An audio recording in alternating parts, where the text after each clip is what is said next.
Hello, my name is Bubs, I'm an artist, and I like to hear myself talk, and today I'd like to hear myself talk about My Little Pony. Now, I don't know how obvious it is to the naked eye based on the things I make, but I am actually a massive My Little Pony fan. I very shamefully watched it when I was in my anti-girly phase growing up because this show was just that good. I loved the style, the bright colors, the music, the wholesome atmosphere, the characters. It was one of those things that got me into art, in all honesty. It made me feel seen and comforted in really dark times. So naturally, when the Equestria Girls movie came out in 2013, I was really excited. I knew the movie had the main character of the show, Twilight Sparkle, pass through some kind of magic portal that turned her from a pony princess into a regular schmegular high school girl, and seeing as how I was in middle school at the time, I was pretty stoked at that idea. I wanted to get a Twilight Sparkle sanctioned guide on high school friendship, something I was very anxious about the approach of. Unfortunately, if this is any indication of how I felt about the film, I stopped thinking about that original movie really at all until its revival recently with a bunch of other talented artists attempting to redesign the characters. So today, both as a result of popular demand and just wanting an excuse to talk about Equestria Girls myself, I am going to be sharing some critique of the film and especially the character design while I attempt to redesign the main characters and propose an alternative storyline that I think might fix some of the issues I see with the original movie. If you like that idea and you're also a fan of My Little Pony, or even if you're not and just want someone to yap to fill the void, don't worry, I'll try to make this video accessible for you too, then feel free to settle in.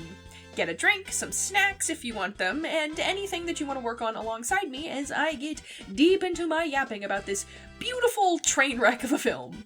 This will probably be a longer one, so take that into account when you're getting prepped. I will have some time lapses going while I talk about the non-character design stuff for everyone who actually wants to watch my videos, but it won't be super important till we get there. On that, blanket flash warning for this whole video. Lots of art time lapses, so if you are sensitive to flashing lights, while there is nothing I think is too bad, since they do slow things down to reduce flashing, please take care of yourself. Your watch time is far less important to me than your safety.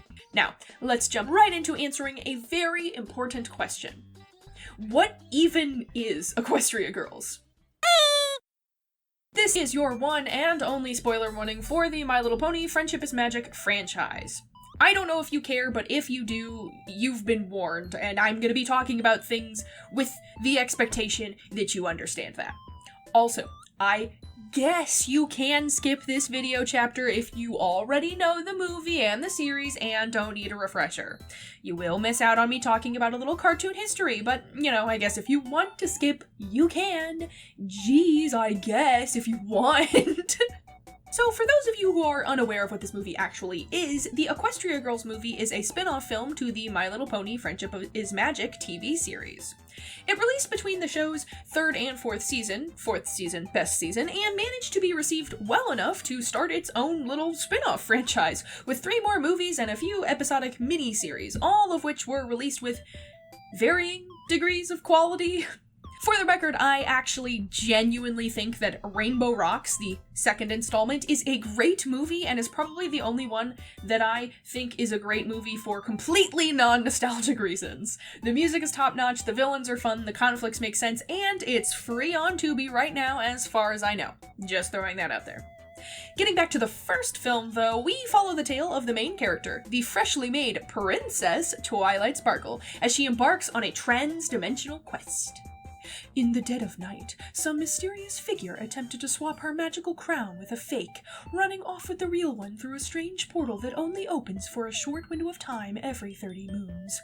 The mysterious figure is identified as Sunset Shimmer, a former pupil of Twilight Sparkle's own mentor, Princess Celestia. This Sunset Shimmer was a very promising student until she grew impatient and unsatisfied and fled from Equestria through the mysterious portal. Unfortunately, the magic crown she had stolen was actually a priceless artifact of great power, one that's absence in Equestria and its arrival in the other world would upset the balance of both realities. So, Twilight Sparkle must set out on her own to a completely unknown world to find and retrieve the crown. Okay, I'm giving up on the Celestia impression. It's not good anyways. Even if that turns out cringe as hell, I am keeping it in because I'd rather be cringe than a coward. So, turns out that the other world was like on Earth high school. The only major differences from your standard American high school is that everyone is rainbow colors, the entire school actually cares about prom royalty, and the school and its extracurriculars, including fine arts, seem well funded. As Twilight gets her bearings, she encounters alternate universe versions of her friends from back home, who end up helping her take down Sunset Shimmer, retrieve her crown, and then the story ends happily ever after with Twilight back in Equestria.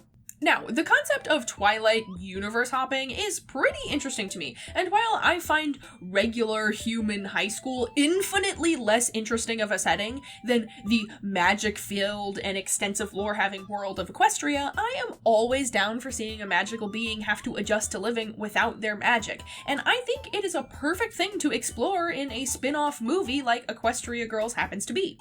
Short, self-contained, can't overstay its welcome, or so I thought. That being said, it's not a perfect movie by any means, and part of that has to do with its nature as a Hasbro product. For those naive of you, you sweet summer children among my audience that didn't already know this, My Little Pony Friendship is Magic is, at the end of the day, a way to pass off toys to little girls. There is actually a pretty long history of these kinds of cartoons in America, sometimes described as toyetic, which is very interesting to read up on. Still, for right now, I'll just give you the brief summary on that history for the sake of discussion. After everyone realized that Fred Flintstone hawking Winston cigarettes to little Billy while he was eating breakfast was not only scummy, but genuinely insane, cartoons struggled to turn a profit under new FCC regulations for decades. Animation is expensive, and while children were a loyal and reliable demographic, the returns were not stellar after in-show commercials were restricted. However, sometime in the 80s, when Reagan was in office, of course it was Reagan's fault, the FCC relaxed regulations on children's entertainment slightly and allowed for character marketing. This basically just means that people were allowed to have cartoon characters and stories based off of physical tie-ins like action figures, dolls, and plushies without legally classifying as advertising. For some reason. Many companies were quick to release, quote, toyetic shows to capitalize on this loophole, making cartoons to boost the sales of pre-existing and underperforming toy lines, as well as making brand new shows to shill brand new products. This is how we got the early iterations of our Care Bears and our Teenage Mutant Ninja Turtles, but Hasbro was one of the worst offenders, releasing shows about the Transformers, G.I. Joe, and plenty of others throughout the 80s, but most importantly to us, the first iteration of My Little Pony. It was very different back then, but, I mean, that's the ponies. Those are little ponies. These types of shows did start to die out after the Children's Television Act was passed in the 1990s, which required children's programming to have some kind of educational merit. And I guess a lot of people just felt like it was too hard to sell children something and also come up with a convincing enough educational front. My Little Pony as a franchise definitely took the hit and had a few unsuccessful attempts at a revival throughout the 90s and early 2000s, but it wasn't until Lauren Faust created Friendship is Magic in 2010 that they struck gold again. I have to say that most of the time, Friendship is Magic is a very well-made commercial. The music is catchy, the lessons are valuable, the character writing is good, the animation is pleasing to look at, the humor is even pretty consistently solid. You can definitely get a lot of enjoyment value out of it regardless of demographic, because, in my opinion, the show was written to be a show first and a commercial second. It's why brony culture rose up around it, as unfortunately marred as that internet history happens to be.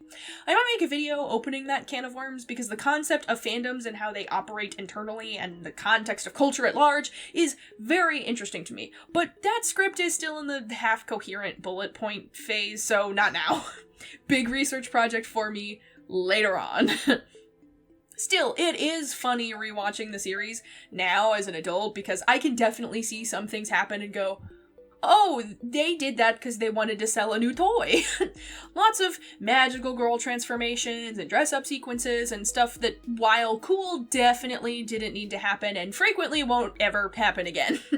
I appreciate the hustle, but after watching that exact kind of thing happen in the indie animation scene more recent years, I think I'm just a little more cynical when I can watch an episode and a corresponding piece of merch go live at the same time. Still appreciate the hustle, get that bag, but I also see you. I absolutely see you. Anyways, now that I've gotten that out of my system, back to actual Equestria Girls, the movie that I'm supposed to be talking about right now.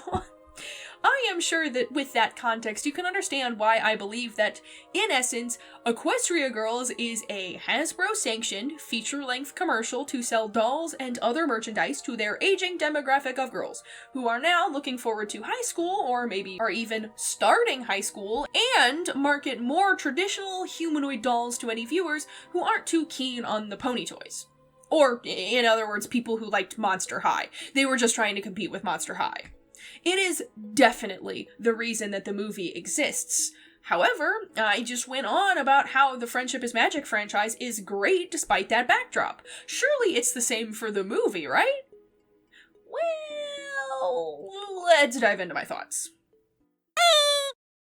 Before I start yapping about my critique of the film, let me establish a bit of frame for the rest of the video. I hope this goes without saying, but in case it doesn't, you don't have to agree with everything I say here, because this is all completely subjective. But if you are going to get offended at me sharing a negative opinion about the designs or the movie in question, you should not watch this any further, because I am not here to hurt anyone's feelings. I am here to have fun and talk about what I think about the thing that I have fun with.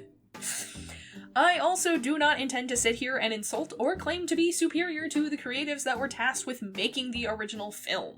They no doubt had to make a lot of decisions that were solely based on pleasing corporate sponsors, and I do not have that restriction. I do have the gift of hindsight, and I'm not going to force myself to create something that would have appealed to the same demographic as the original, because I'm not a high school girl anymore. I'm a college-educated non-binary adult. Shockingly, my personal tastes have adapted, but I am definitely coming in with a lot less restrictions. Consider what I'm doing here to be kind of an indie remake proposal and not a proposed replacement for the original film, because as much as I'm about to make fun of this movie, I liked it just fine when it came out. I had a good time rewatching it for this movie, and I hum the cafeteria song to myself all the time. It's not perfect, far from it, but it definitely could have been worse, and I respect it for what it was able to start and the good memories I was able to form watching these films with my older sibling. Now that's out of the way, so here's my review. Let's start off with the positives. It's a nice way to start. The characters and animation still uphold the usual cutesy aesthetic and tell you what you need to know about things just by looking at them. I think that it is a unique challenge to take literal Technicolor horses and try to make them look like humans with clothes and also marketable dolls without losing their identity as a character or completely changing their color palette. And while you could easily surmise from the title of this video that I think they could have done better, I actually don't hate what they came up with and think they actually came up with some pretty fun ideas in some cases, especially when looking at the interpretations of background ponies. Princess Celestia and Ludo, for example, were never not going to look really off, even in best case scenario, but I really love that they both have little tufts in their hair that look like crowns. It's super cute. I remember that the art was definitely controversial when the movie first came out, with a lot of viewers kind of mocking the strange stumpy feet that the character seemed to have, though I personally thought and still do think that this is a pretty favorable way to still remind everybody of the horses without making everyone centaurs. Centaur version of these guys would be kind of awesome though. Maybe I'll draw that later. Anyways, the stumpy feet help the designs feel more stable too, since the designs are very top heavy. And I don't think normal human feet would look all that good in the style of the series. Actually, I don't think I know, because they actually ditched that as the franchise continued and the big stumpy feet were replaced with, yeah, not a fan. So, you did it, Equestria Girls! Another important note, the voice performances were not at all phoned in. All of the voice actors and singing voice doubles nailed it as per usual, maintaining the usual charm that they do, especially for Applejack and Rarity. Those two characters pretty consistently host my favorite vocal performances. Also, new characters we meet, namely Sunset Shimmer, actually have great voice acting too. Unfortunately, a good performance of a terrible character is still kind of a bummer, but we are still in the positives phase, so shush. As I kind of already touched on, I think my favorite thing about this movie is the concept. Again, it is really cool to see a magic being explore a world without magic, but I think this is especially interesting in the way that it loosely parallels Twilight's journey so far. We start the show off with Celestia sending Twilight to Ponyville to get her to learn about the magic of friendship, and while Twilight is initially hesitant and even resistant to letting all these new ponies into her life, the bonds she forms with her friends becomes so strong that it gives them the power to overcome basically impossible obstacles. She starts as an outsider but learns to belong among her friends and becomes a hero of her people, ultimately being awarded the title of princess as a reward for her hard work and bravery. That narrative is played out again in Equestria Girls, and considering that Twilight just had this big life event of becoming a princess, it's honestly pretty sweet to see this, especially since we get to see how Twilight applies what she's learned in being eager for friendship and all that. It makes even more sense considering that season 3 was actually intended to be the end of the show. Unfortunately, that's pretty much the end of the positive feedback I have to offer, so let me dive into the first of several critiques. The music is mid. Yeah, I thought I'd start off with this because I don't really have a discussion around the music prepped, but the cafeteria song is the only memorable piece of music from this movie as far as I'm concerned. You can disagree, that's fine, everyone's got their own tastes, but personally, I prefer when Daniel Ingram is not experimenting with pop-type beats. I do kind of like the main theme title, like, remix thing. That's kind of, it kind of slaps. Okay, on to my first real critique. I feel like this movie completely wastes the high school setting.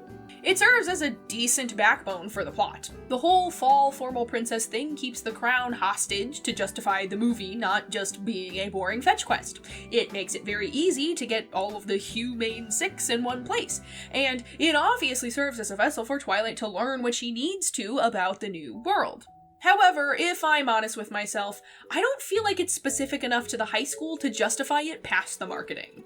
Fall Formal Princess could easily be retooled to some kind of similar event at a university, or a prize for some kind of local team competition where Twilight would actually need the help of her AU friends, or maybe a little bit of both. There are about a million ways that would work there and also justify the Humane Six all being in one place, and to top it all off, Twilight doesn't actually utilize the school part of high school for learning anything. We don't really ever see her in class outside of one time in one part of a montage. All we actually see her do at the school to learn more about the world she is in is people watch and read library books, and she doesn't need to be in a high school for either of those things. Meanwhile, the actual high school specific conflict tropes that are included, like cliques and cyberbullying, are barely given lip service and don't actually change much about the events of the story. The fact that they barely utilize the high school setting shows me that they probably thought of the marketable high school thing first and worked out from there. Sloppily. The thing is, I actually think that Twilight going to a high school could have been really fun to watch. This is Twilight we're talking about. She would probably get way obsessed with all the new stuff going on and end up needing Spike to get her back on track. It would actually build out her character a little and give her some agency and organic internal conflict, something I feel is very much lacking in the film. On that, my next critique is that this movie's plot is paper thin. Just no depth here, and the moment you begin asking any questions, everything falls apart. Here is a nice sample platter of my many questions. How did Sunset Shimmer know to steal the crown? Supposedly, she's not been back to Equestria in years, and left prior to the crown even existing, so how did she know about it at all? Or that it looked exactly like the crown at her school's big fall formal dance? Arguably, most importantly, how did she know that it was going to be close to the other side of the portal, where she could swap it out in the middle of the night with the non-magic dupe on the night in question? Like, it's literally what kicks off the whole movie, and I have no idea how she would know how to do, or that she should do, any of that.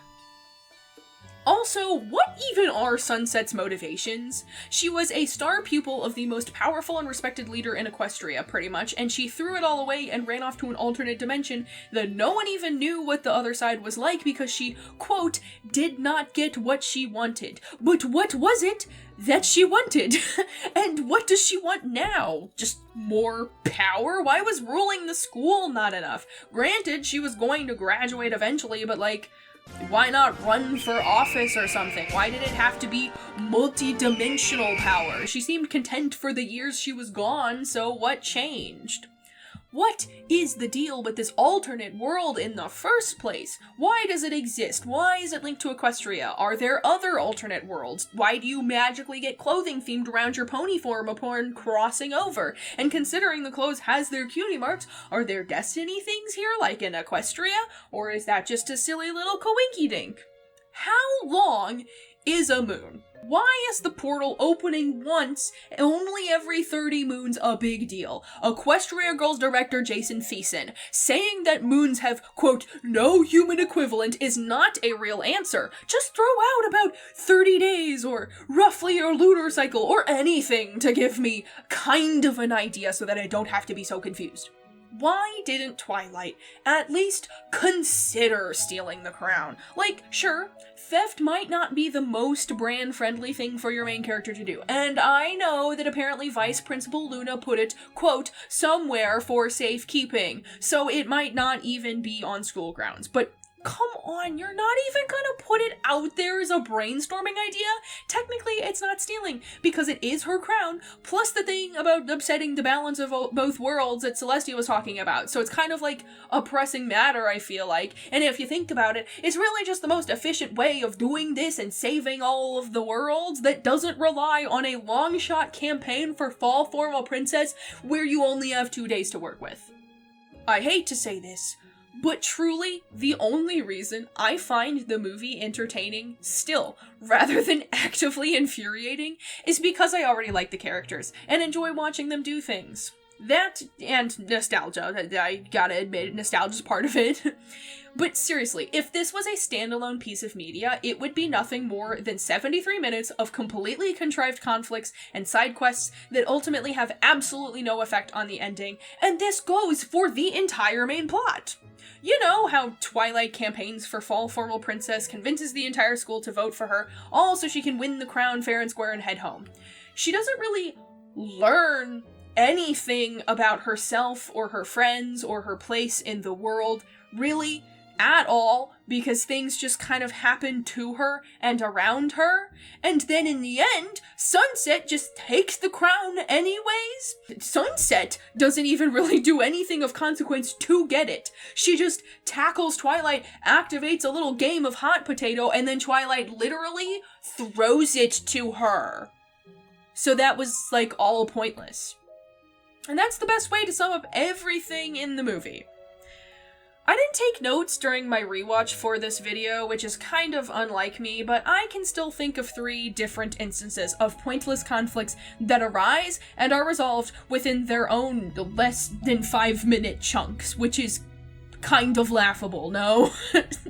There's literally a sequence where Sunset Shimmer frames Twilight for destroying the fall formal setup, causing the vice principal to consider taking her off the ballot. And before Twilight gets the chance to actually do something in this movie and defend herself, her romantic interest busts in with evidence that it's a frame job. So the vice principal immediately lets her go with no further questions or seemingly any ire towards Sunset, who very obviously did the thing she was just about to take Twilight off the ballot for. All of that whole, oh no, I think my whole plan is about to get foiled, oh no, it's not. Yeah, that happens in 1 minute and 13 seconds. What was the point? What was the point? On that note, the pacing is rainbow dash speed derogatory. I have no idea why all of the plot needed to take place over 2 days. Like, there was no pre-written lore that giving Twilight at least a week to get in there and change the tide of public opinion in her favor with actually doing nice things for the students and proving that she's actually worthy of the vote would get in the way of. I know there's a loose idea that Sunset's plan relied on the portal closing very soon after the theft, so that by the time everyone figured out that she made the switch, it would be too late to pursue her. But that also relied on no one noticing that she made the swap in the first place. Equestria doesn't have fucking security cameras. If she had been truly undetected, I don't think giving them a week before they can figure out what is really all that more helpful than 2 days. But no, instead, we end up with the plot progressing in a way where the school goes from giggling at Twilight for being a book-munching weirdo in the morning to adoring her that same night based almost entirely on one musical number and then passively facilitating volunteer physical labor. Everything feels like it just has no stakes and, again, feels pointless because things just seem to happen spontaneously rather than flow from event to event in an organic chain. It also robs the movie of the friendship factor that is crucial to the, entire fucking franchise. Like, we don't really see the girls bonding with Twilight, and because everything happens over 2 days, I can more easily buy the idea that Twilight's peeps are helping her because they dislike Sunset, and not because they care about Twilight in the slightest. I mean, if someone magically transported into your high school and said that they hold the potential to embarrass your bully and take them down a peg, you'd probably help them regardless of how you feel about the magic stranger. And what's worse, we don't even get to see, for example, a montage of each of the girls going to their individual cliques one-on-one and convincing them that Twilight deserves the vote, making their friendship with others into an asset. You might be able to argue that all of them presenting a united front in the cafeteria song basically was that, but I have no way to know if swapping them out with other randoms would have been any more or less effective because we have no actual evidence that anyone likes or cares about this group of girls, aside from maybe Rainbow Dash since she is captain of all the sport. And what is probably worse, none of them utilize their elements or individual special talents to solve any problems in the film until the end. I guess, because they do get powered up by hugging Twilight. So, friendship in this film is basically irrelevant, and therefore the inclusion of the girls at all is ultimately kinda pointless. Now, obviously, a contrived or low-stakes plot with kind of weird, unnecessary details isn't inherently a pointless one, as long as it's still having some kind of narrative function, like teaching us about the characters involved. But I have been purposeful when I have said pointless, and I think I've made it very clear why I think this is the case. None of the characters that should be active participants in this plot really get to do anything in this movie at all. So none of them undergo any real development, let alone teach children about how to navigate interpersonal issues in high school. And our main pro and antagonist happen to be the worst offenders. Twilight doesn't really do any active campaigning for Fall Formal Princess aside from singing one song, which wasn't even her idea, by the way, it was Rarity's. She gets her AU friends back together as friends, but it was by saying one line of dialogue that is basically just, "But what if you guys had a miscommunication?" And then she sat there while everyone else worked out their miscommunications. I guess she started rebuilding the Fall Formal setup after Sunset destroyed it, which then caused everyone in the school to work together to fix it, bringing unity to them and making them like her. But she didn't go out in the hall and ask for them to do that. They just saw that she was struggling and came in on their own. It says more about these nameless background characters than her. Meanwhile, Sunset coasts off her scary reputation that she already had prior to the events of the film, or gets Snips and Snails to do all her dirty work. She doesn't do really anything in this movie, and it's even worse for her because this is our first time meeting her. This is the first time we see her, and we see her do nothing. Even the acquisition of the crown is literally because Twilight throws it to her. Can you tell how stupid this detail is to me? Okay. Last major criticism with kind of a dark pivot, unfortunately, but I think this is worth addressing because... ew warning. Ew warning. You can see on the screen why it is ew and a timestamp in case you want to skip the ew. Now, not thinking about the deeper ideas behind the plot makes for a poorly written mess with lots of holes, like I just explored, but unfortunately it can also make for some really uncomfortable stuff that is potentially dangerous for a child to see and internalize. The main 6 are adults. The creators have gone on record that they don't have a specific age in mind because they are ponies and not humans, so they age differently, but Lauren Faust has said they are supposed to be young adults, and considering that each of them are able to own businesses and live independently, that tracks. The reason that this presents an ew is because I don't love the idea of fully developed adults swapping into the body of high schoolers and then dating actual high schoolers. I am certain that no one behind Equestria Girls meant to write a plot that included something like that, but they did, and I think it demonstrates just how sloppy and careless they were with the writing in general. Sure, maybe in a perfect world, in this universe, Flash Sentry, Twilight's romantic interest is a senior and is therefore freshly 18, but that's A, not a guarantee, especially considering that this all takes place during the fall semester, so he could just as well be 17 and a senior. B, the follow-up movies kind of throw that out the window since at least a year later he is still enrolled, so he was either definitely not a senior or got held back. And finally, C, legality on paper isn't actually the end-all be-all of what dictates whether a relationship possesses an uncomfortable power dynamic or not. If you remove all the magic shit, what happened is that an adult woman with a house and a thriving political career becomes immediately infatuated with a high schooler upon meeting him and encourages him to continue making romantic advances while wearing a disguise that leads him to believe she is his peer. Ew. Just ew. All of this is to say that I truly think this movie was not given the thought it should have been.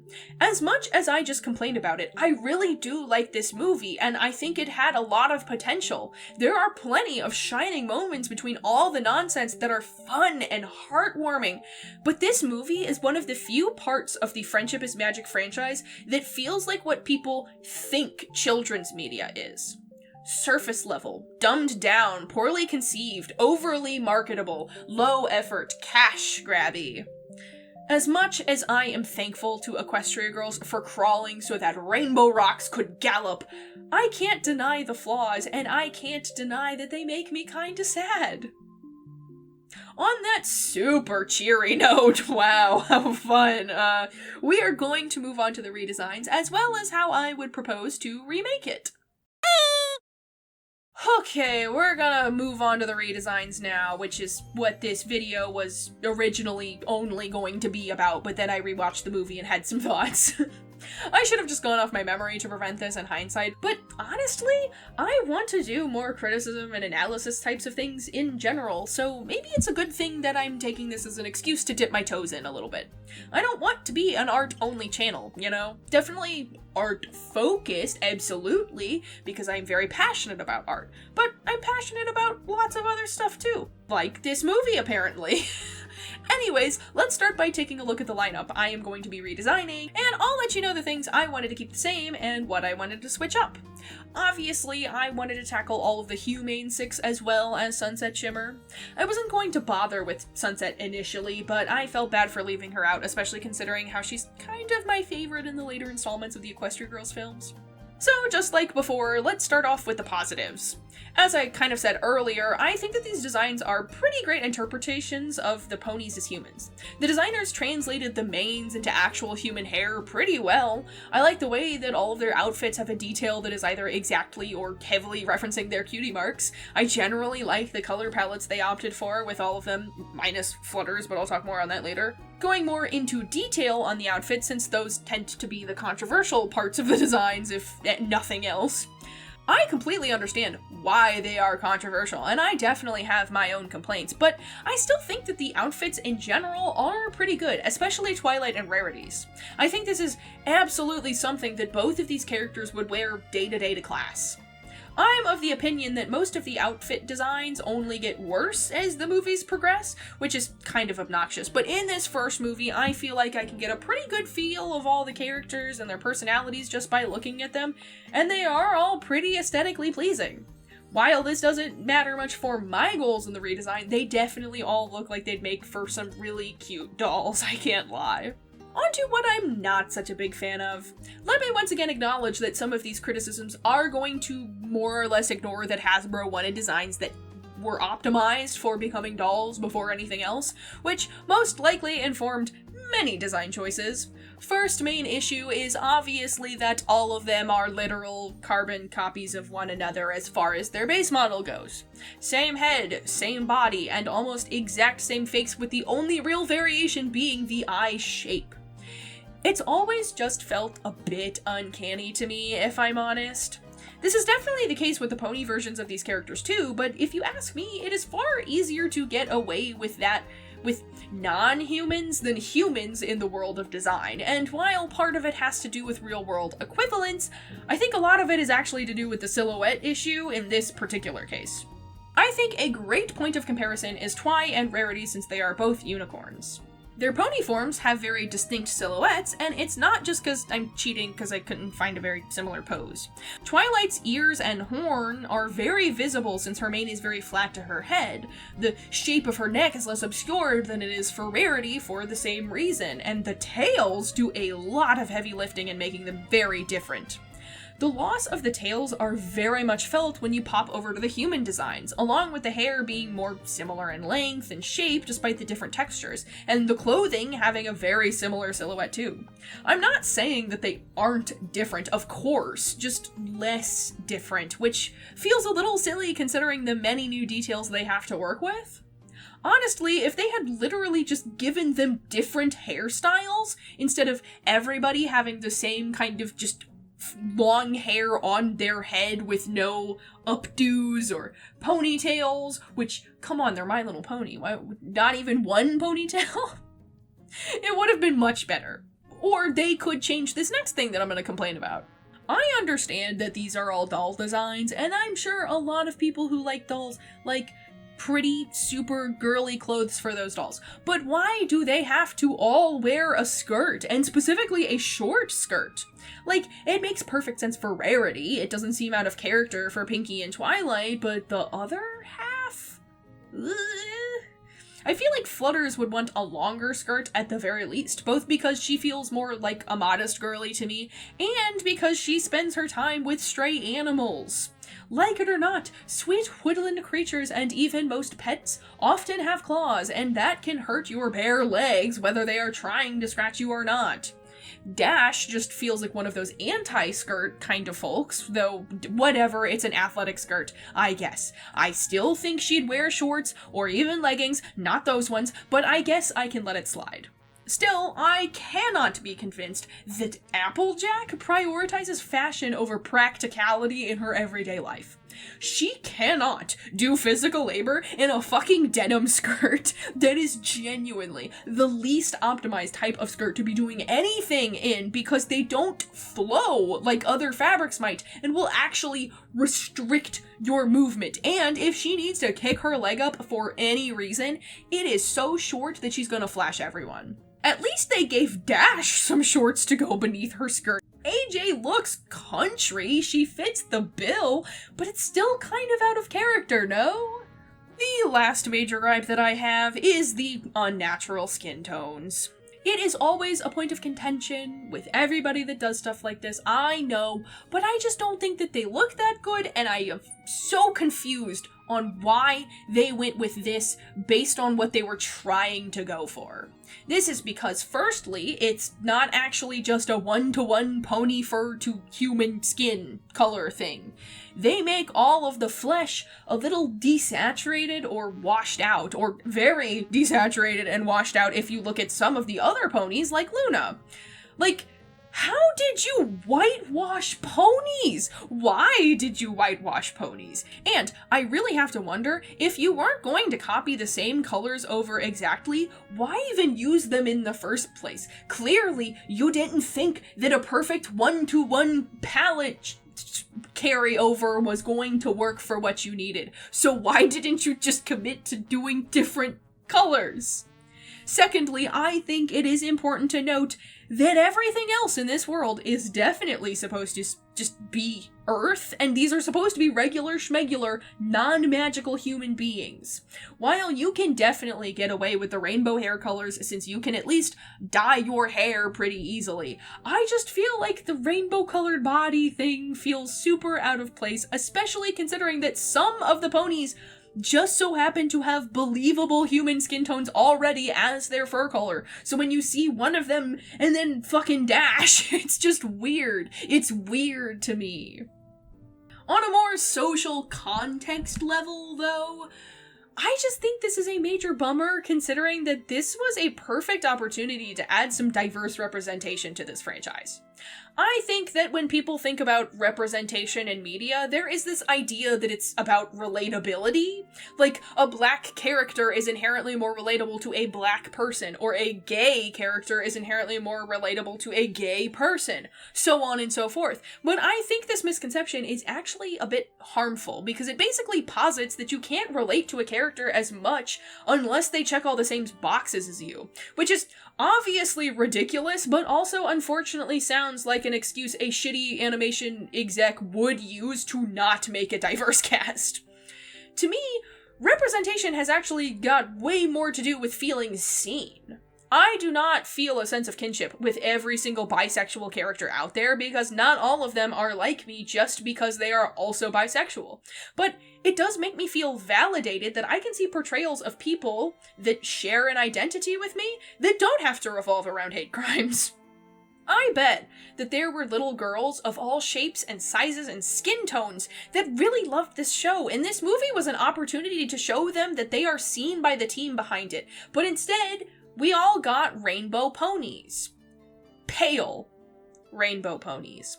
I think this would feel less disappointing in this department if they had at least considered darkening some of those base colors, but all of them are paler, and that makes the decision to not try to add in some diversity here a lot more intentional, and frankly, a lot more scummy. I'm not one to throw out critiques like that very lightly, especially considering that, historically, I've never had a hard time seeing faces that look like mine in the media I consume, and so I feel it's not always my place to say anything. But it is something that has and always will bug me about this lineup. And also, don't fucking try to tell me that it's not in the style. Luna is literally right there. She works fine in the style. Shut up. Just shut up.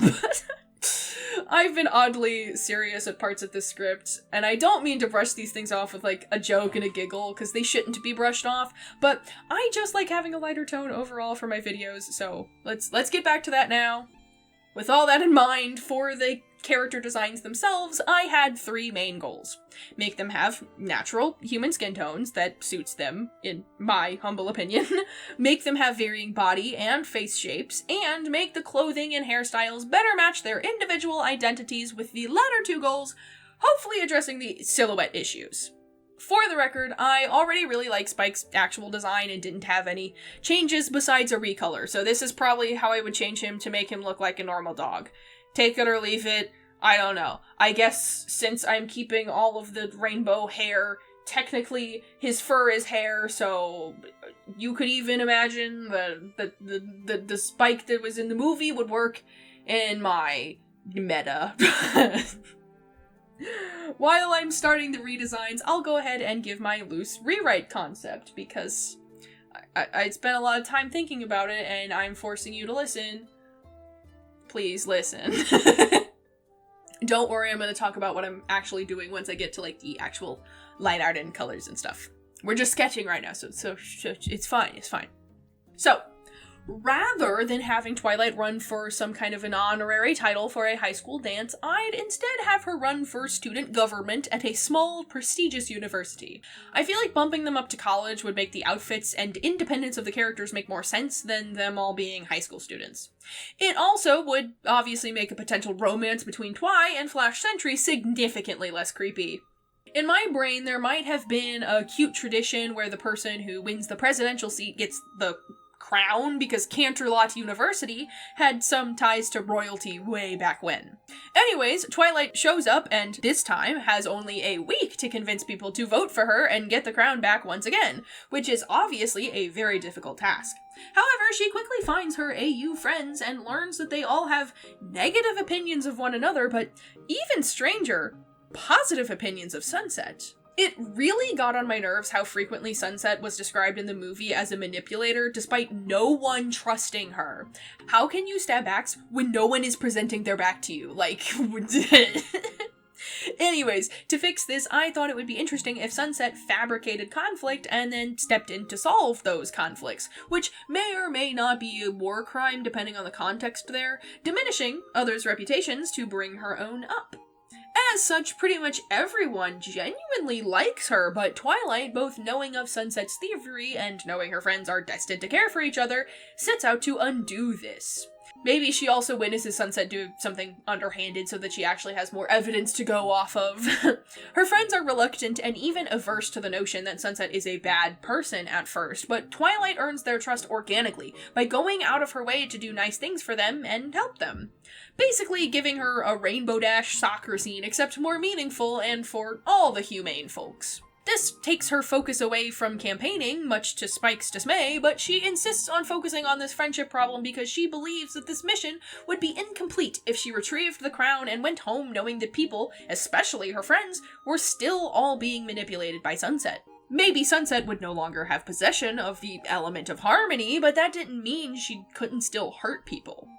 The day before the election results, Twilight is nervous since she didn't do as much campaigning as she wanted. Probably getting caught up with going to class and just doing friendship stuff. But due to how she brought the girls together and how much she helped others along the way, she still got enough trust and votes to secure the win anyway. Come on, it's not any less realistic than her winning prom royalty in one day in the original. She is so proud and happy, and maybe even gets a little bit more confidence in herself and her right to her princess title back home. But shock! When the crown is about to be presented, it turns out that Sunset had already stolen it again. When she is found with it outside the auditorium, she laughs, explaining that once she saw the tides turning, she gave up on actually trying to win the election since she knew that she just had to wait for Celestia to bring the crown to the school premises and take it while everyone was busy fawning over Twilight, and now all her efforts were wasted. Twilight rebuts, saying her efforts weren't wasted, because even if Sunset had the crown, she still helped her friends and other people that Sunset had hurt, and they wouldn't fall for her tricks anymore. Sunset fires back that she doesn't need tricks anymore because she has this, and that's when she puts on the crown and goes mega devil mode. Twilight gets the group hug with the power up and everything, and I would write it so that there is actually a little bit more of a battle here where everyone is powered up, because I think it's a little more interesting to have some actual action choreo that makes mega devil mode Sunset feel threatening for more than 5 seconds. However, ultimately, Sunset gets blasted with the gay beam, and rather than the incredibly confusing dialogue involving the line, "I didn't know there was another way," that raises more questions than answers, she'd probably be initially angry that Twilight ruined everything and lament that everyone loved her, but Twilight would be all like, "Oh, but it wasn't real love." Twilight would point out that Sunset has to understand the magic of friendship because she got so much power from it, but it wasn't true friendship. Friendship is a two-way street where both people have to genuinely care for each other, which would have been a great thing to instill in girls looking forward to high school, since they're probably going to be shortly exposed to many one-way friendship things if my own high school experience is anything to go off of. Anyways, maybe Sunset could reveal that she believes no one has ever really loved her for who she was, but only what she could offer to them. Her parents adored her because she was smart, but didn't seem to like her non-academic pursuits. When she finally got to be Celestia's, pupil, people that surrounded her just trying to get closer to the princess. She figured that when she came here for a fresh start, she would use others before they had the chance to use her first.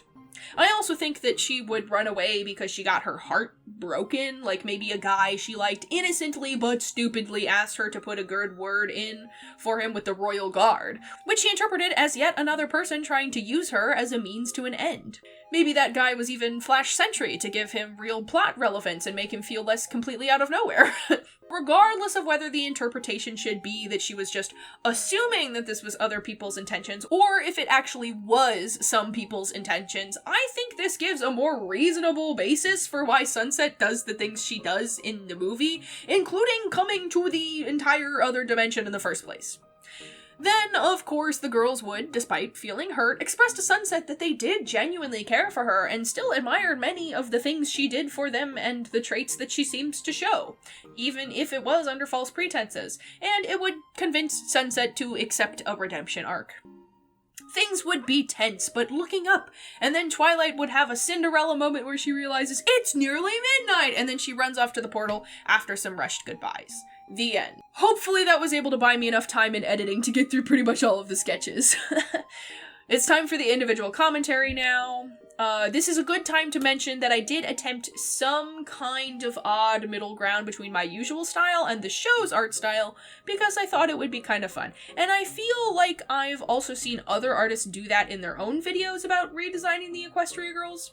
Pretty sure Emma Artley did that, but I haven't watched her video in a while, or her new one yet. I need to get on that, but if I do another one of these, I actually don't want to watch that because then I want to do my stuff without any of her designs in the back of my mind, because I feel like there's probably some overlap that I did not mean to have. Anyway, starting with Twi, obviously. I actually quite liked her outfit as is. I adore the academia sort of vibe, and it totally suits her, but I still felt like I wanted there to be more pink, since the massive amounts of purple in her original design made her outfit pretty similar to Rarity, which is a sin. Rarity is one of a kind. I also felt like Twilight was practically begging for a sweater vest, and I also feel like she'd probably opt for a headband to keep all that hair a little more in check. I kind of thought of pulling it back in a messy bun, but then I remembered that that's just Twi.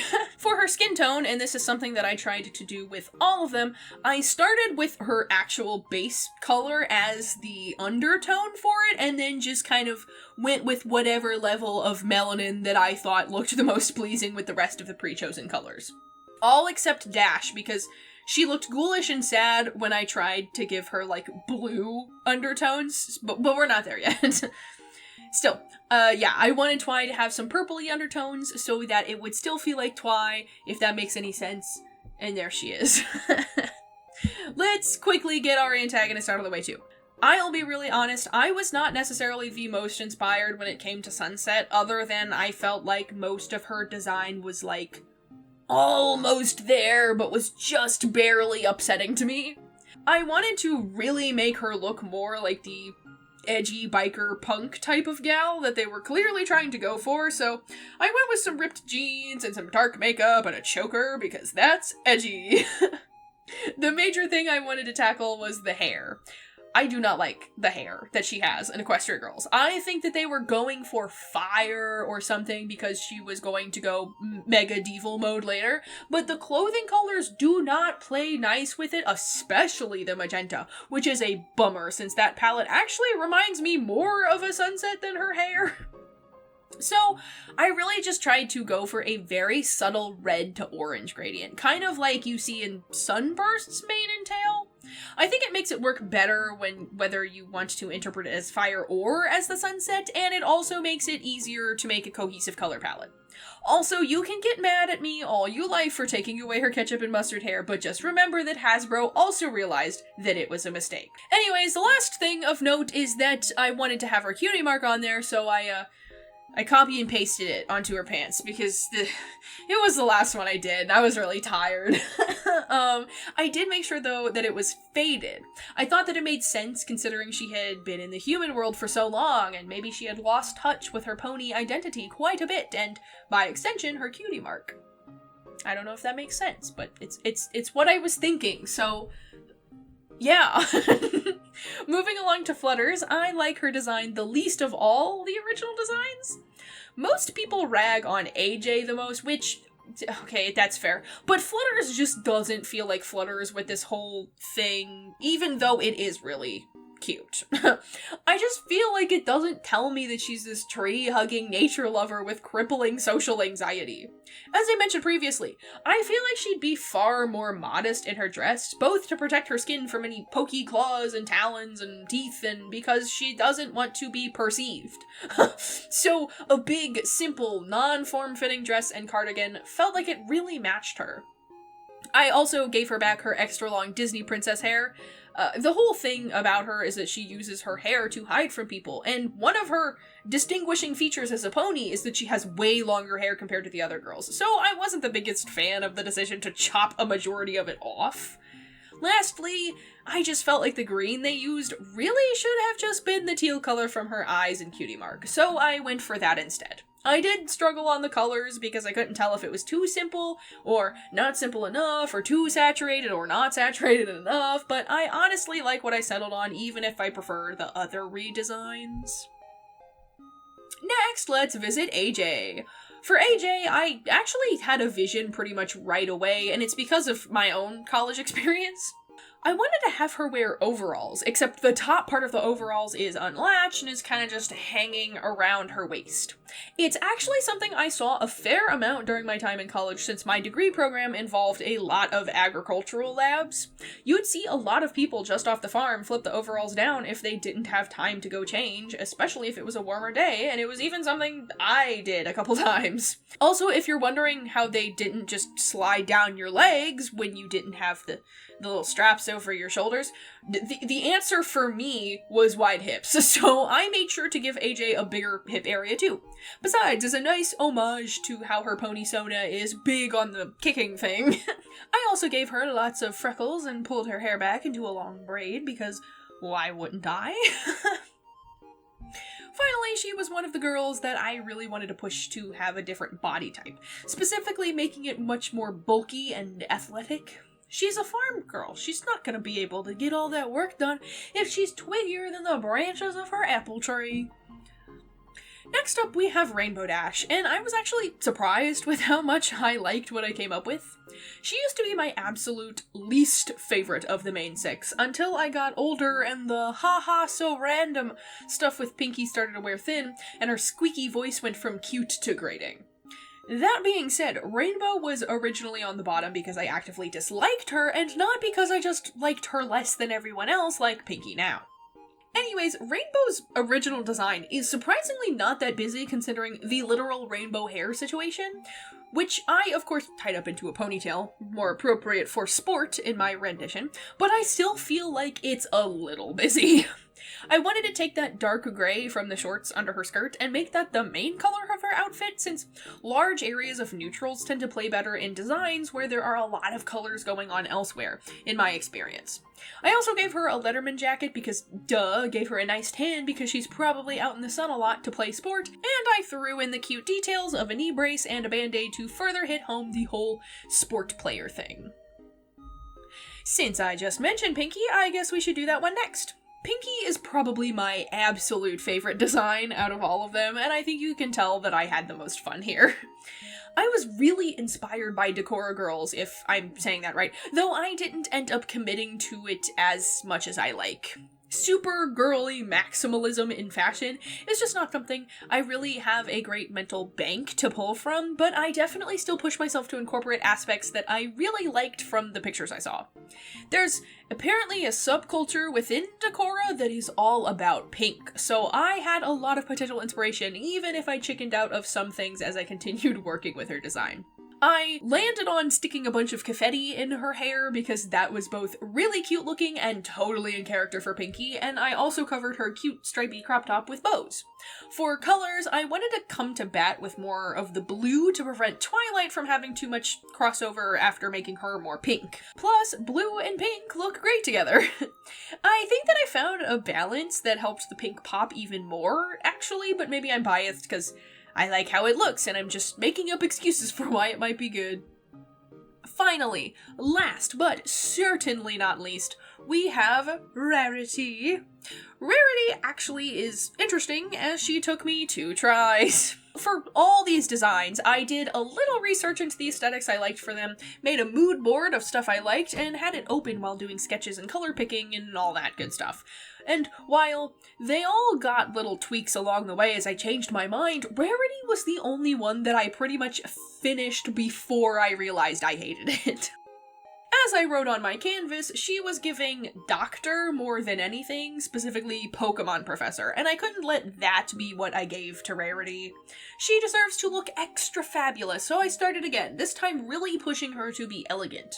I was going for a classic chic sort of look, but with a modern twist in the cropped blazer. I felt like it really fit her well. I also just did a much better job on the hair this time around, in getting my vision out onto the page. My younger self would be super proud of me for making her hair all twisty and curly, because Rarity was my favorite pony growing up, and kind of still is, but I could not for the life of me make her hair look right, ever. I just didn't understand the method behind those coils, but here I am, a decade later, able to perfectly replicate it. That's growth, baby. I also went for purple lipstick because Rarity would totally go for a bold, unnatural lip color like that. She's a diva. She's not afraid of what other people think lip colors should be, and purple is obviously the best color, so why not? That is the finished lineup. Let's just take a little bit to bask in these new designs. Aren't they fun? Aren't they cute? I sure think so. I don't know. Like I said, I generally struggle with super girly girls, so I have no idea if I committed to that kind of a thing enough, really. I'd love to know in the comments how you think I did, but don't click away to do that just yet. I am not ready to sign off, because first, we've got our fan art feature. I have 3 lovely artists to feature today. Starting off, I'd like to show you a piece from Mayoki Moon on Instagram. They drew this lovely illustration of me. The way you rendered this piece unironically makes me feel loved. I know that sounds dramatic, but you drew my persona curvy and mature and cute, and it lives up to the hot mom vibes that I strive for often in my everyday life. I also just really like the hair and the eyes. You made them so shapy and sparkly and beautiful, and the only other thing I can really say is thank you to Mayoki Moon for this piece.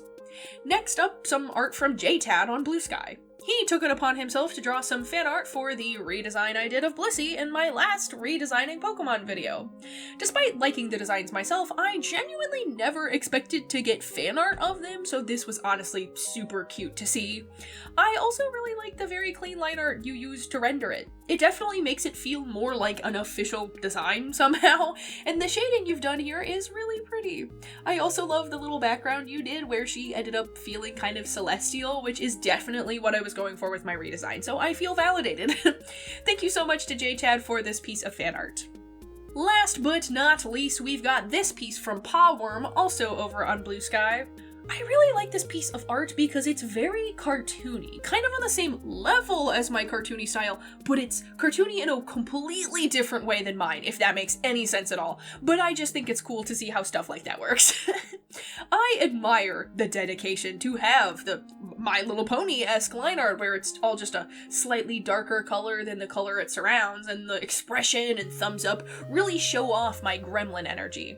The rendering with the shading and highlights also just looks so poppy and fun, and I adore the Morse code in the background. I am so happy people utilize it so much. For the record, I'd be super intrigued what other fits people would put me in, but at the same time, I love the boobs shirt, so I'm torn.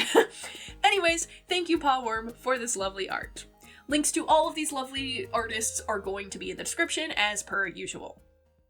Hey, do you all remember when I said I was gonna take a break from big redesign projects for a while? Yeah, me neither, apparently. In all seriousness, this was very fun, even though it was kind of a big undertaking. Luckily, this time I spaced it out more, and so I wasn't really rushing to finish it, and as a person with demonstrably strong opinions about the Friendship is Magic franchise, I'd definitely be open to tackling more redesigns of the other human forms, or even the base ponies after I get a chance to rest. And if this video does well. So yeah, if you want to see more, why not do the engagement things? Like, share, comment, subscribe. They're free for you, but they mean a lot to me. I do really mean the comment thing, though. I want to hear your thoughts on what I came up with and what you'd like to see next. I may not take every single suggestion, but I do try to read and consider most of them, so it's worth a shot, right? It's that time again where I say thank you to my wonderful channel members, who you can see on screen now. These guys go above and beyond to support me and my channel, allowing me to invest more time and energy into making cool videos like this one. So the least I can do is give them their little spotlight here. Consider them the sponsors of this video. If you'd also like to have some time in the spotlight, you could always join the team yourself, provided that $1.99 USD isn't going to make or break your monthly budget. Always take care of yourself first. Alright, I'll stop yapping now and let you go.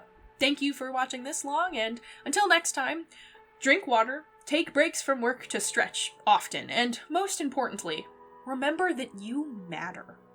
Bye. Your destiny's uncertain, and that's sometimes hard to take, but it will become much clearer with every new choice you make.